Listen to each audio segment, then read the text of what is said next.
মৰমৰ ছাত্ৰ ছাত্ৰীসকল, এতিয়া লৈ আহিছোঁ যোৱাকালি হৈ যোৱা হাফ ইয়াৰলি এক্সামৰ ক্লাছ 10ৰ মেথছৰ কুৱেশ্যন পেপাৰ।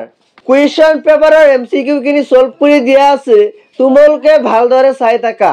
আমাৰ চেনেলত ক্লাছ 9 আৰু 10ৰ বিভিন্ন ডিষ্ট্ৰিক্টৰ হাফ ইয়াৰলি এক্সামৰ কুৱেশ্যনবিলাক দিয়া হৈছে আৰু লগতে সলভ কৰি দিয়া হৈছে। এনেকুৱা ধৰণৰ ভিডিঅ' পাবলৈ আমাৰ চেনেলটো সাবস্ক্ৰাইব কৰি বেল আইকনটো দবাই দিবা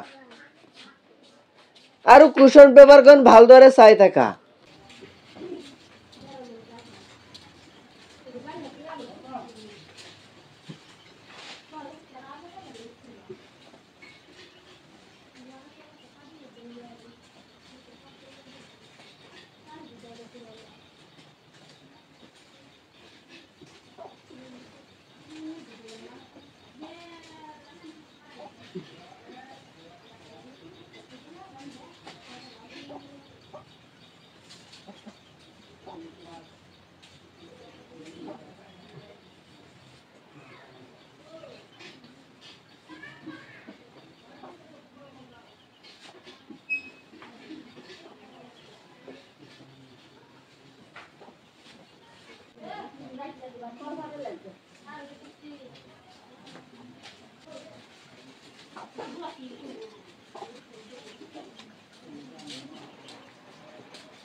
Amen.